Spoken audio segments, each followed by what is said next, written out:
Corruption. The word corruption has sadly made inroads into every possible sphere of our society. It is unanimously coupled with the word bribe, which means offering money or gifts unsolicited in return of some favor. Corruption hampers the smooth functioning of society and brings down economic progress.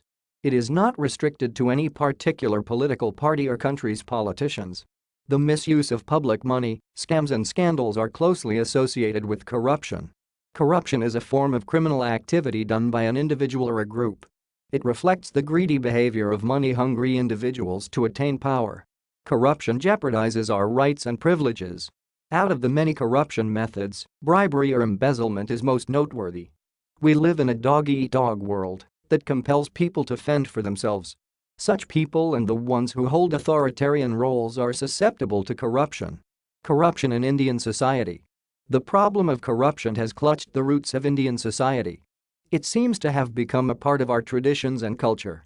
Indian economy and polity are often seen as the best examples of a corrupt society. Even so, this isn't entirely true. Milder forms of corruption did exist even in ancient India.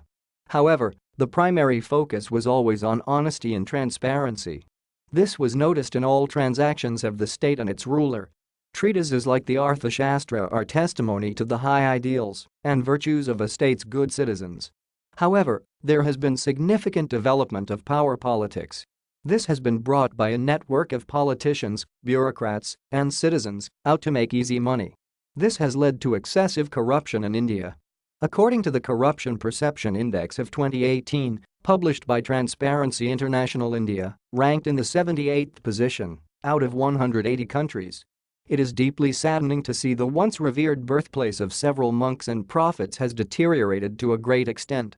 It has now become the land of heartless and traitorous citizens who see no greater good beyond their gains. Causes of corruption in India. There are not one but ample causes of corruption. Some of them have been mentioned below. Individuals only care about their selfish motives. They try to find ways to earn over and above their fixed wage. The vicious cycle of poverty leads to a lack of education and skills. It thereby hinders job opportunities and forces individuals to find alternative income means.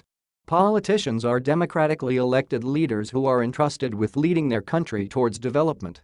They instead find ways to expand their wealth and empire. Using a position of power is undoubtedly a bad example for our society. Though stringent measures are in the talks, they have not taken action.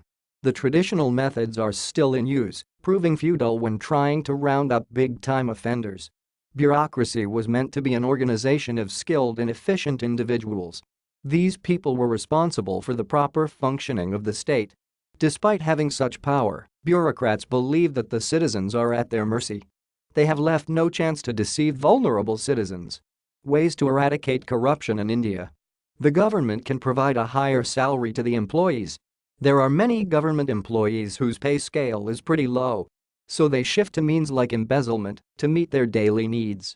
Moreover, the workload is high, but the numbers of workers are low. Employees feel pressurized by the heavy workload. They bribe their way through to get the job done. Increasing employment will solve this problem. Installation of cameras in workstations and public places is a great way to control corruption. People indulging in these unconventional actions will fear of being caught. Ultimately, they will refrain from these activities. Moreover, we need strict laws to stop corrupt practices. Guilty individuals must be punished. Quick implementation of these laws will ensure people work diligently.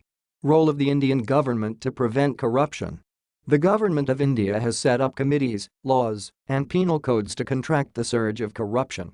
Central Vigilance Commission (CVC). This was set up in 1964 by the government on the recommendations of the Symptom Committee. This was the sole anti-corruption body in our country for quite long. Its job is to advise and guide the central government agencies in matters of vigilance.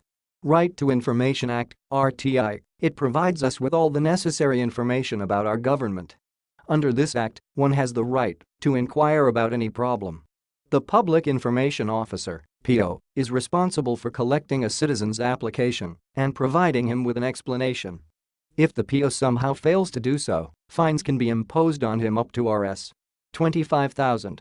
Lokpal and Lok Ayukta The Jan Lokpal bill was passed by both the houses of the parliament in 2013. However, the first Lokpal, Pinaki Chandra Ghose, has only been appointed in 2019. The Lokpal at the centre and Lok Ayukta at the state level have the authority to look into the matters of corruption.